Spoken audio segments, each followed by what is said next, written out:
Makanya sekarang pun kalau penipu itu memang harus sopan, harus nangis. Itu cara untuk karena sanatnya penipuan memang begitu, sanat awalnya memang begitu. Pura-pura nangis terus pura-pura itu. Ada nggak bapak-bapak, saudara-saudara melihat dari beliau yang beda? Ciri khasnya?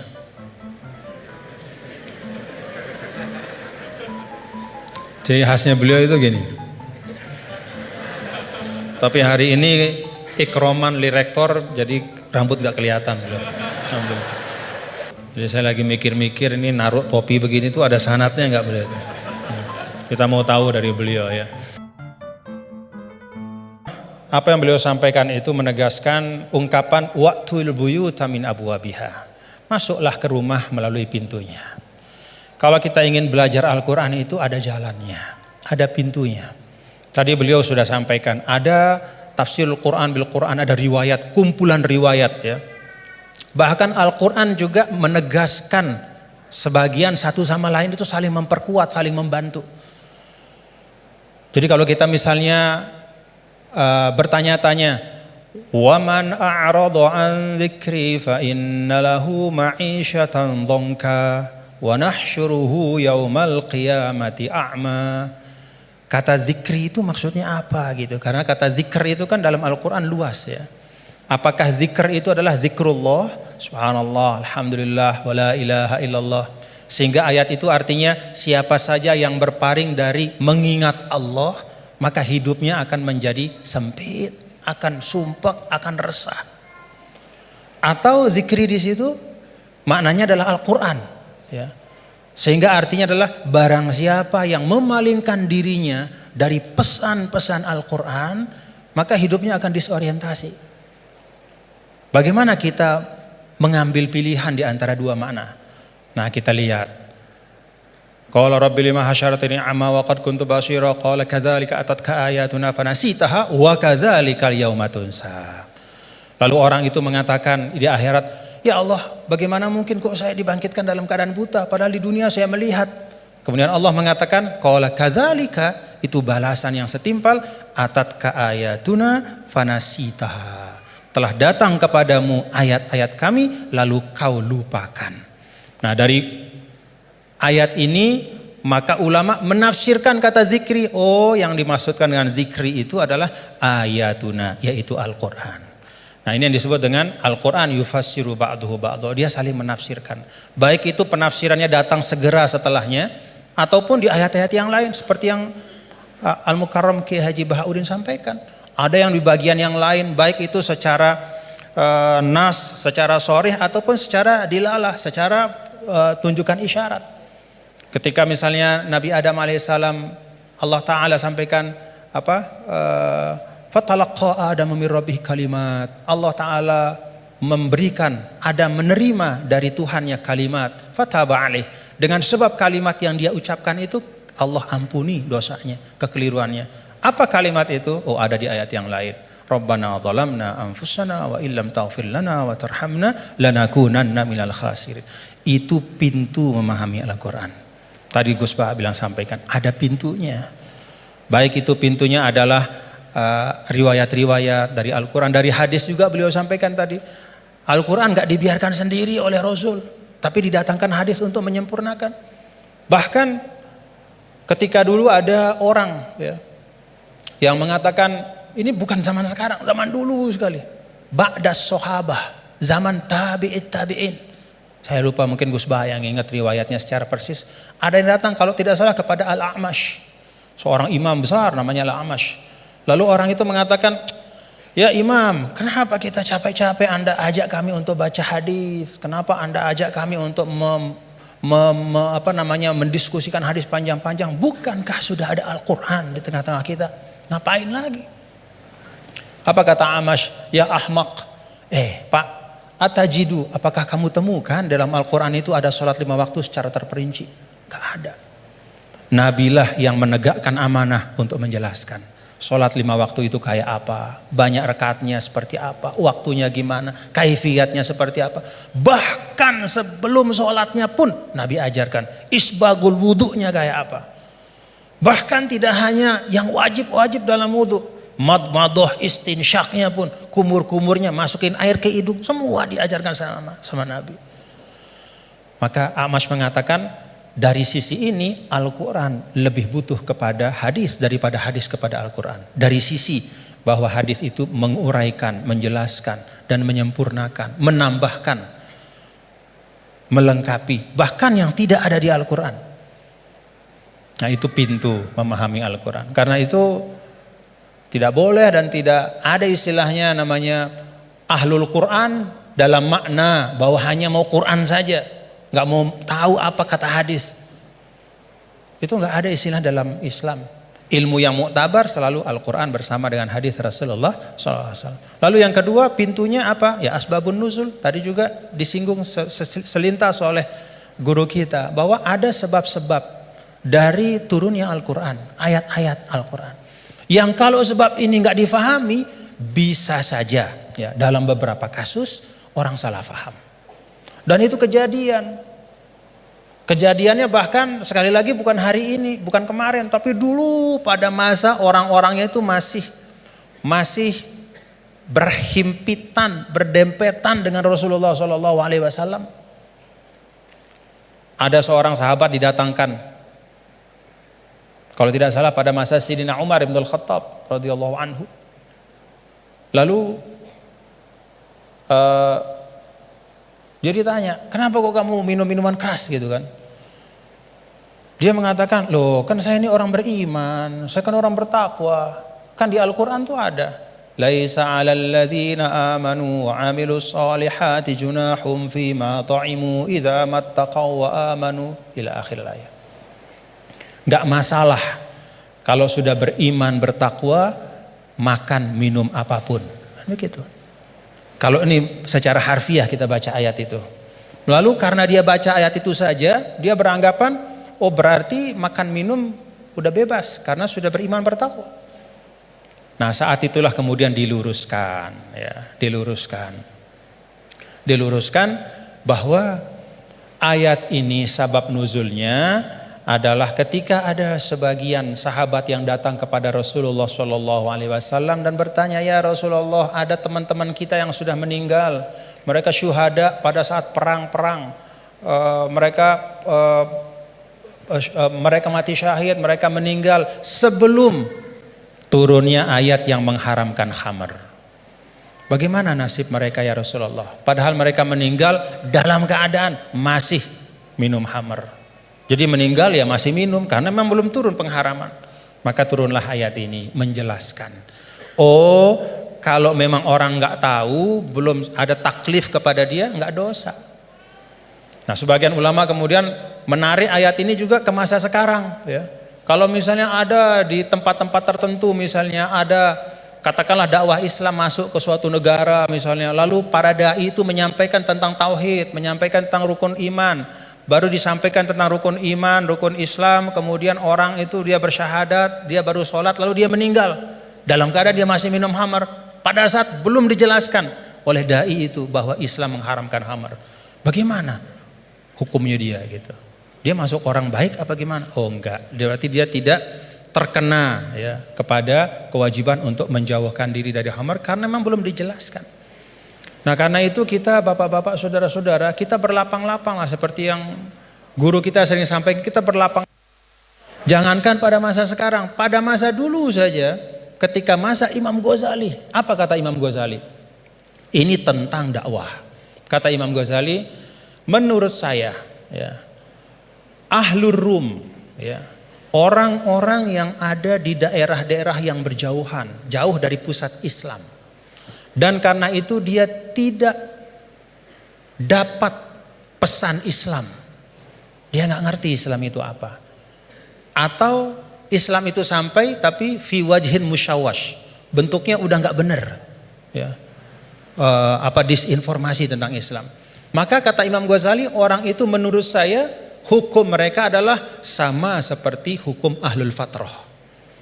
Jadi nggak bisa kita mengatakan misalnya orang, mohon maaf, orang di belahan dunia Skandinavia misalnya di negara-negara yang jauh gitu. Kemudian kita hukumkan, wah mereka itu adalah orang kafir. Mereka itu mukhallat finnar. Belum tentu. kecuali setelah kita pastikan bahwa cahaya Islam sudah sampai dalam bentuk yang sebenarnya dan mereka menolak dengan kesadaran. Itu namanya kufur. Al-juhud, menolak dengan kesadaran. Kalau sesuatu itu nggak sampai, dia mau nolak apa? Atau kalau sesuatu itu sampai tidak dalam bentuk yang benar, dia nggak salah kalau nolak. Misalnya hari-hari dia dapat berita Islam agama teroris, misalnya nih dari medianya, itu aja yang dia konsumsi.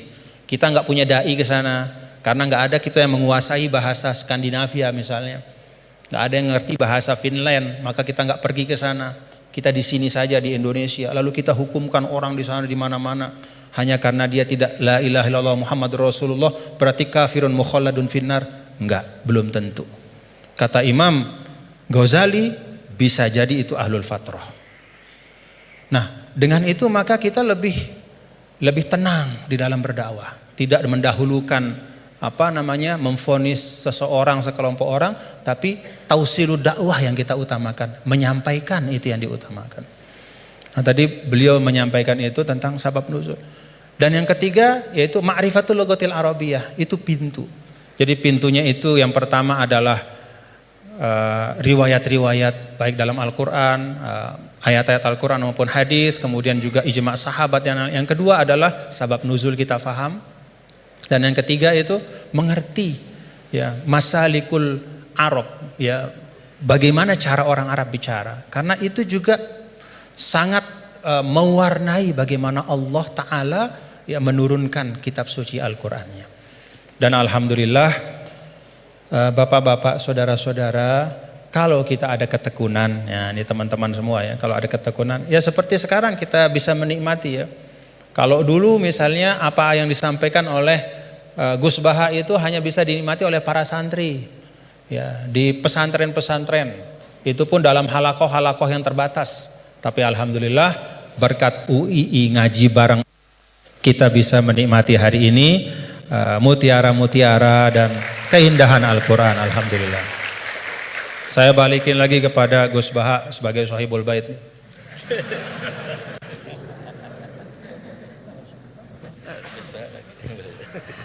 Bismillahirrahmanirrahim. Meneruskan konstruksi ayat ya. Misalnya begini, Anda jangan langsung menyalahkan Nabi Adam. Saya ini sering kampanye untuk membela Nabi Adam, karena banyak kiai yang cerita Nabi Adam itu salah melulu. Nanti kan kita di surga kan nggak perlu ngajukan kredit, nggak perlu punya istri cantik yang minta ke mall, karena kelebihannya bidadari itu cantik, nggak minta belanja. Sudah gitu di madu juga nggak protes. Tapi kalau di dunia itu sudah minta belanja, di madu protes. Jadi, tapi kenapa Nabi Adam akhirnya keluar dari surga dan kita menyalahkan hanya demi kepentingan supaya tadi punya istri cantik, tidak minta uang apa? Belanja dan boleh dipoligami mau maksudnya. Di konstruksi ayat itu tidak ditampakkan, tapi semua ahli tafsir tahu. Misalnya fadallahuma bihurur, setan menipu Adam dan Hawa dengan curang. Hurur itu nipu. Jadi kalau ngaji nipu itu mulai dulu itu ya gurunya setan itu. Jadi Nabi Adam itu di surga dengan penuh limpahan anugerah. Buah apa saja ada, makanan apa saja ada, enggak bayar. Tempat mewah leg juga enggak bayar. Kalau Anda di hotel leg sedikit aja bayarnya minta ampun. Akhirnya setan itu pura-pura nangis terseduh-seduh. Akhirnya Nabi Adam menghampiri. Kenapa kamu nangis? Saya ini iba sama kamu, kasihan. Nikmat begini nikmat, pada akhirnya Anda ini mati, karena Anda manusia pasti mati. Kasihan sudah senikmat ini kemudian Anda mati. Pura-pura nangis, jadi lama ya nangis, acting itu. Akhirnya Nabi Adam tanya, lalu solusinya gimana? Terus setan tinggal numpangi. Hal adulluka ala syajaratil khuldi wa mulkil la yabla. Kamu mau tak kasih vitamin, makan pohon khuldi, nanti kalau kamu makan itu terus abadi. Jadi terus setan, Nabi Adam mulai ragu ya, tapi Allah melarang saya makan pohon khuldi itu, sajaratul khuldi itu. Kamu tidak usah cari tafsirnya, itu anggur apa ketela apa duren, itu namanya orang kurang penggawean itu gak penting. Ketika Allah tidak jelaskan detail itu berarti detailnya itu tidak penting. Kamu sok penting nyari itu apa itu. Allah saja tidak menjelaskan, kok kamu yang manusia mau menjelaskan. Akhirnya Nabi Adam tanya, apa betul Allah itu melarang saya makan itu? Terus Allah cerita, wa qasamahuma inni lakuma laminan nasihin. Terus setan itu cerita, demi Allah saya tahu info terbaru bahwa sekarang nggak apa-apa. Jadi hukum terbaru itu. Singkat cerita Nabi Adam makan. Ketika makan, berarti setan salah karena menipu Nabi Adam, Adam salah karena makan pohon khuldi tadi. Apa yang terjadi? Allah manggil Nabi Adam. Adam, kenapa kamu makan itu? Bukankah pohon-pohon yang lain, buah-buah yang lain itu cukup? Kenapa kamu makan yang saya larang itu? Terus jawab Nabi Adam ini yang unik, yang kita harus bela Nabi Adam ila yaumil qiyamah. Wa izzatika ya Rabbi ma adzunnu anna ahadan yahlifu bika kadiban. Demi kehormatanmu ya Allah, ketika engkau disebut oleh setan, saya tidak pernah mengira ada orang berani mencatut nama engkau kemudian dia bohong. Loh, ini contohnya Pak Fajar ini. Sama temannya yang paling sering bohong itu dia nggak percaya, tapi meskipun sering bohong kalau dipanggil Pak Rektor ngecek ulang apa enggak, kalau kalimatnya dipanggil Pak Rektor pasti nggak ngecek ulang, meskipun teman yang sering bohong pasti langsung nyari Pak Rektor. Saya misalnya sebagai murid Mbah Maimun punya teman yang sering bohong sekalipun terus bilang, Gus dipanggil Mbah Maimun, pastilah langsung ke sana karena disebut nama itu orang sudah ada berpikir jelimet. Ketika engkau disebut ya Allah, saya tidak pernah ngira ada orang mencatat nama engkau kemudian dia bohong. Sehingga Allah itu haru sama Nabi Adam. Makanya Nabi Adam itu diusir. Ini meneruskan ayat yang dibaca Mas Majid tadi. Diusir tapi disangoni. Dam, secara prosedur hukum kamu harus saya usir karena kamu melanggar. Tapi tak sangoni, lucu kan? Tak sangoni. Kamu baca ini ya. jadi unik. Makanya ayatnya fatalaqqa Adamu mir Rabbi, bukan kreasinya Nabi Adam. Kalimat itu bukan kreasi Nabi Adam, tapi hadiah sama Allah. Ini kamu secara laturan tak usir, tapi tak sangoni, ini dibaca nanti. Tapi Nabi Iblis tidak disangoni, karena memang dia penipu betul. Sudah gitu akting pura-pura nangis, pura-pura ini itu. Jadi benar-benar penipu ulung.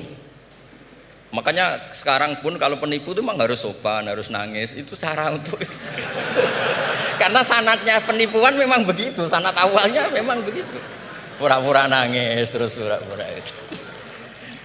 Jadi itu memang cara paling efektif untuk apa? Nipu. Ada sanatnya. Ada sanatnya. Nah, lalu kenapa ada hadis mangqala la ilaha illallah dakhalal jannah? Ini terakhir terus nanti Mas Majdi ngendikan terus doai sekalian. Perintah sohibul bait, bukan permintaan, perintah. Perintah itu bukan berarti tidak sopan. Memang bahasa Indonesia itu gitu. Permohonan itu mesti diabaikan. Kalau perintah itu agak tegas. Bukan masalah. Jadi begini. Saya ulang lagi konstruksi ya, konstruksi ayat fadallahuma bihurur. Kenapa mangqala la ilaha illallah dakhalal jannah? Itu unik. Kalau kita baca hadis, ada orang itu pendosa, salahnya sudah minta ampun. Sama Allah dipanggil, ini hadis musnad, riwayat musnad Ahmad dan banyak riwayat yang lain. Dipanggil, fulan kamu kesini. Kamu lihat itu apa? Bok Gusti. Berapa? 99. Per bok itu maddul basor. Sepanjang mata melihat itu isinya dokumen kesalahan dia. Jadi nggak kayak yang di pengadilan itu hanya beberapa tumpuk. Itu sepanjang dia lihat itu kesalahannya dia. Sepanjang dia melihat. Sudah gitu jumlahnya 99. Ya dia putus asa, dia akan masuk surga. Kemudian sama Allah, sudah kamu tenang saja. Diambilkan bok kecil, kecil sekali, paling sak bok jam tangannya. Dah, innaka lan tuzlamal yaum, kamu tidak akan terdolimi. Kenapa Gusti? Ini kamu punya kebaikan ini kecil sekali. Ya apa efeknya Gusti? Kan nggak ngefek kesalahan seperti itu. Kemudian bandingannya hanya kebaikan sekecil itu. Dah kamu tenang aja. Setelah ditimbang, box 99 yang jumlahnya maddul basor kira-kira 3 kilo sama satu wadah jam kecil, ternyata setelah ditimbang itu menang yang 1 jam kecil karena isinya la ilaha illallah. Malaikat itu gak berani, kamu berani ada namaku kemudian kamu abaikan. Saya dipanggil 1000 mahasiswa UII sama satu Pak Rektor, Pak Fajar, kemana arahnya? Ke satu rektor apa ke 1000 mahasiswa yang manggil? Pak Rektor, kan ini urusan nasib. Nah ini cerita. Malaikat yang nimbang Pak Warsono itu diprovokasi sama malaikat yang lain. Kamu berani nggak mempertimbangkan kata Allah di situ? Wah ya tidak berani. Jadi disebut fala yaskulu ma'asmillahi ta'ala syai'un, dibandingkan asma Allah itu tidak ada yang bisa ngungguli. Nah, di sini terus para torekot, para apa konwiridan Allah, Allah, Allah.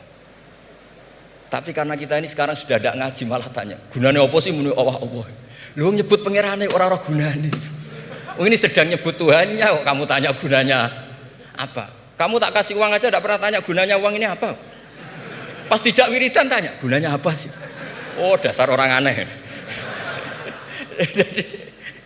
jadi logis. Lah Nabi Adam juga sama, ketika disebut asma Allah itu nggak mikir yang lain, apa setan itu penipu apa enggak, sudah grogi yang manggil Allah langsung. Nah makanya saya mohon, kenapa kita memahami mangkana akhiru kalamihi Allah la ilaha illallah dakhalal jannah, karena dengan itu malaikat nggak berani macam-macam.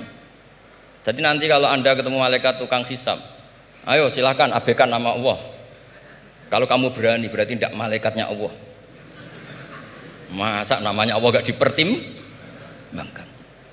Ya tadi misalnya dosen-dosen UI ada undangan seminar menjanjikan, enggak seminar menjanjikan tapi yang manggil rektor, milih mana? Kira-kira saja milih rektor kan? Karena ini nasib berkelanjutan kan kalau seminar kan. Apalagi ini asmane Allah. Nah, makanya Nabi ngendikan fato satis sijilat wasakula ismuwah. Kemudian bok kesalahan tadi jomplang kalah. Kemudian yang menang hanya asmanya Allah Subhanahu wa taala. Makanya terus disebut, sudah Nabi ketika tanya amal apa paling baik ya Rasulullah, gini zikrullah fisirri wal alan gini-gini. Dan kamu mati dan kamu hidup walisanu katordun, kamu harus selalu ingat Allah taala. Lah dene saya sekarang itu sudah biasa ingat Allah terus disuruh ingat rektor, ya muga-muga itu tugas dari Allah juga. Saya tidak tahu apa benar apa tidak tahu. Tapi yang jelas saya tidak jenis orang yang apa ya, terus nganggep apa dunia penting betul, tapi yo penting lah gue sanggup mati. Tapi yang jelas supaya sampean ngerti madhab saya, karena ini ngaji dan saya punya niat baik, maka saya ungkapkan cara berpikir saya. Jadi sampean tidak usah kaget, mungkin namanya kan mengabaikan kesalahan, cara berpikir nggak gitu. Kita punya riwayat sahihah bahwa ketika malaikat mengabaikan semua kesalahan ini karena nggak berani memperbandingkan asmane Allah dengan yang lain. Makanya disebut di akhir hadis fala yaskulu ma'asmillahi ta'ala syai'un. Ketika sudah nyebut Allah harus dianggap selesai. Enggak boleh habis nyebut Allah mau mati kredit, enggak boleh. BPKB di bank ini enggak boleh. Nanti akhir hayatnya bilang BPKB bukan Allah. Enggak harus kata Allah itu mengunci. Disebut akhiru kalami. Lah kalau sampean tanya, kenapa itu menjadi penting? Karena tadi malaikat tidak akan memperbandingkan Allah dengan yang lainnya. Makanya ketika ulama-ulama sufi, kalau kamu habis salah istighfar, nanti di sohifah kamu akan ditulis habis salah, salah. Terus di belakang ditulis, tapi setelah itu dia bilang astagfirullahaladzim. Nanti malaikat tinggal aja kamu teror, kamu mempertimbangkan Allah apa yang itu. Ini tak ajarin, kalau tepak ya kamu didengar, kalau tidak malah digebuki, tidak tahu saya. Tapi itu ijazah resmi ini hari ini. Hadisnya akurat. Ijazah. Nggih ngoten mawon, kok nak kesuwen kepinteran nyanyi kula. Assalamualaikum warahmatullahi wabarakatuh.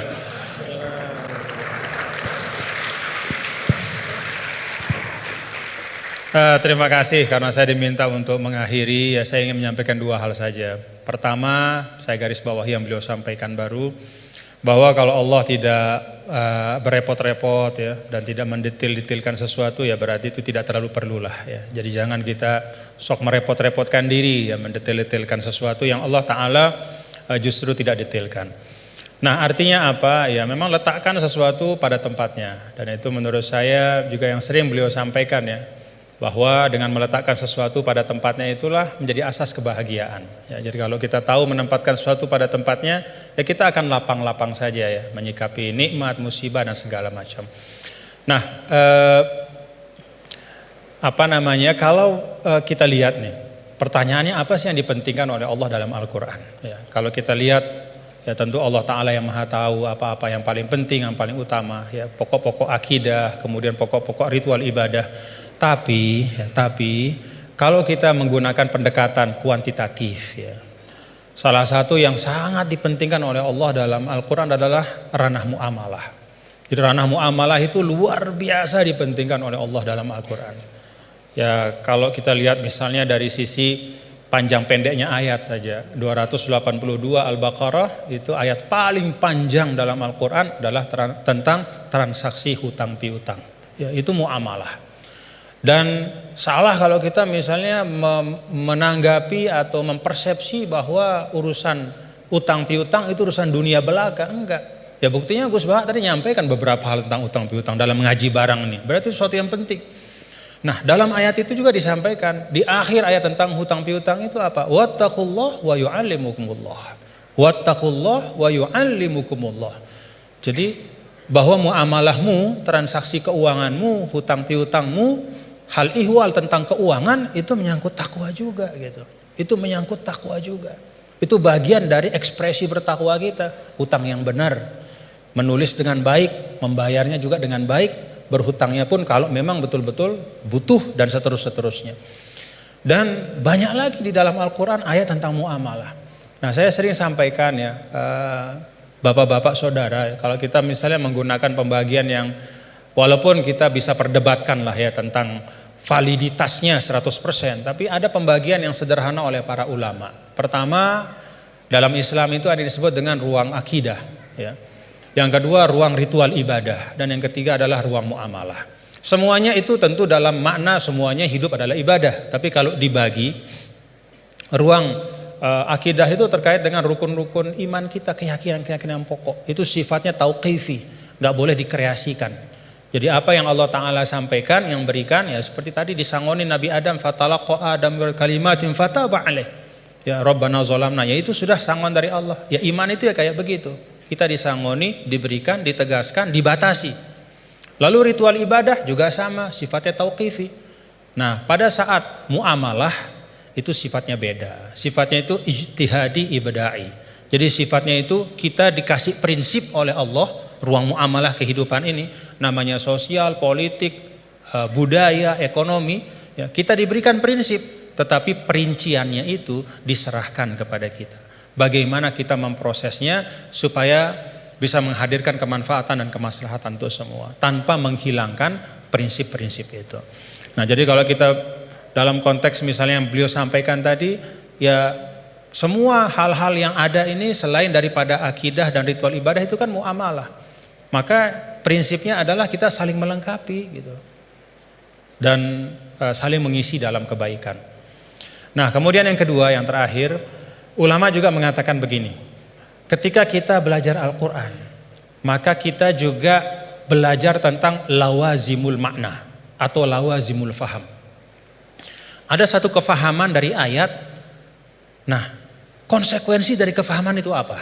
Ya, nah itu beliau tadi juga sudah sampaikan berulang kali. Kalau kita misalnya, ini satu ilustrasi saja. Ya ayyuhalladzina amanu idza qumtum ilas salati faghsilu wujuhakum wa aydiyakum ilal marafiq wamsahu bi ru'usikum wa arjulakum ila akhiril ayah. Wahai orang beriman, kalau ingin masuk ke dalam sholat, hendak sholat, maka ambil air wudhu. Basuhlah muka dan seterusnya sampai akhir ayat. Secara fikih, ya tadi beliau sering mengajarkan kita, secara fikih ini tentang kewajiban kita berwudu dengan prosesinya. Tapi ada lawazim dari ayat ini. Apa lawazim dari ayat ini? Kalau kita bicara wudu, kita bicara sumber daya air.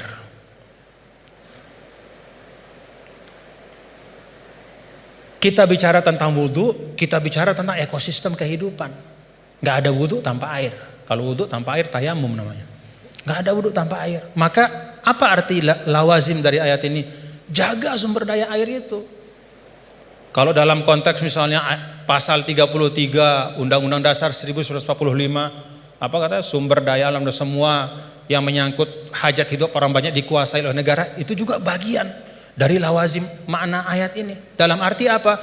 Negara, kita semua secara kolektif, ayo kita jaga sumber daya air, tidak boleh dimiliki hanya oleh sekelompok kecil saja sehingga orang kesulitan untuk memanfaatkannya. Dan pada ujungnya jangan-jangan nanti bisa orang kesulitan untuk menegakkan sholat karena nggak bisa wudhu, karena sumber daya air itu dikooptasi oleh kelompok tertentu misalnya. Itu lawazimul ayat. Ketika Allah Ta'ala misalnya, ya ayyuhalladzina amanu idza nudiya lis-salati min yaumil jumu'ati fas'au ila dzikrillah wa dzarul bai'. Wahai orang-orang beriman, kalau udah waktunya Jumatan itu maka segera datang ke masjid, tinggalkan perdagangan. Apa lawazim dari ayat ini? Kata para ulama, lawazim dari ayat ini adalah ya bahwa Allah tidak akan bicara tentang perdagangan. Allah tidak berbicara tentang sesuatu yang penting ya, yang bisa mengalihkan ya, seseorang dari ibadah. Ya. Kan di sini diletakkan orang kalau terlalu cinta berdagang, ya, maka dia nggak mau ninggalin bisnisnya untuk sholat gitu. Karena time is money. Bagi dia 5 menit ketika sholat itu kalau udah transaksi entah berapa duit misalnya gitu. Nah, ada lawazim dari ayat ini kata para ulama bahwa ya perdagangan harus diisi oleh orang-orang gitu, yang tidak hanya memikirkan profit sementara di dunia, tapi dia juga memikirkan fungsi spiritual dari harta itu. Siapa itu? Ya orang beriman. Dengan kata lain ya orang Islam disuruh untuk aktif dalam berdagang. Karena ketika perdagangan itu diisi oleh orang-orang yang tidak punya pandangan lebih dari dunia, kalau kata orang Sasak, enggaknya cuman dia pandang dunia saja, ya dia tidak akan mungkin bisa menunaikan pesan ayat ini. Jadi ayat ini bisa ditunaikan pesannya adalah oleh orang-orang yang ketika dia hidup di dunia, beraktivitas di ekonomi, ya, membangun kapital, membangun bisnis, tapi pada saat yang sama dia juga meletakkan itu semua menjadi bagian dari ibadahnya kepada Allah.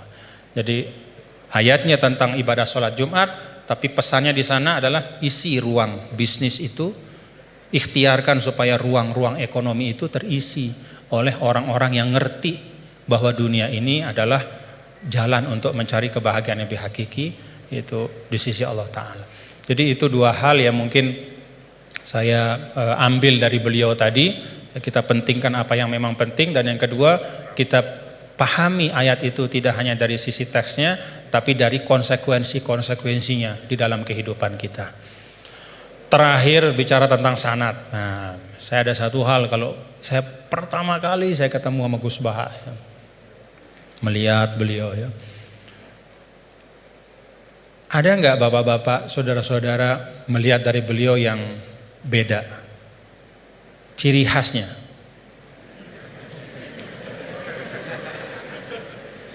Ciri khasnya beliau itu gini. Tapi hari ini ikroman li rektor, jadi rambut nggak kelihatan beliau.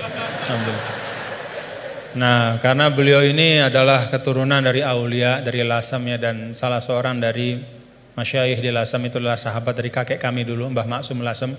Ya, beliau bersahabat dengan Nini Da Maulana Syekh Tuan Guru Kiai Haji Muhammad Zainuddin Abdul Majid. Itu biasanya perilaku Lasem itu ada sanatnya gitu ya. Jadi saya lagi mikir-mikir ini naruh topi begini tuh ada sanatnya nggak beliau? Ya, kita mau tahu dari beliau ya. Ala kulli hal, bapak-bapak saudara, terima kasih Gus atas ilmu-ilmunya dan silaturahim kita pada pagi hari ini. Mudah-mudahan bisa terus bersilaturahim dalam kebaikan, dan kita doakan beliau selalu disehatkan, diafiatkan oleh Allah Subhanahu wa taala. Ya, cara gampang buat kita mendoakan diri kita itu doain orang lain ya. Itu resep yang paling gampang. Jadi kalau kita doain diri kita ini kan belum tentu terkabul. Tapi kalau kita doakan orang, malaikat yang mengaminkan doa kita dan mengatakan untukmu seperti yang kau doakan. Jadi kalau resep supaya dapat sesuatu, doakan orang lain dengan sesuatu itu. Kita doakan mudah-mudahan Gus Baha sehat walafiat dan kita semua diberkahi Allah Ta'ala. Wallahul muwaffiq wal hadi ila sabilir rasyad wa huwal muwaffiq ila aqwamit thariq. Nunas maaf apabila banyak khilafan, kekeliruan. Assalamualaikum warahmatullahi wabarakatuh.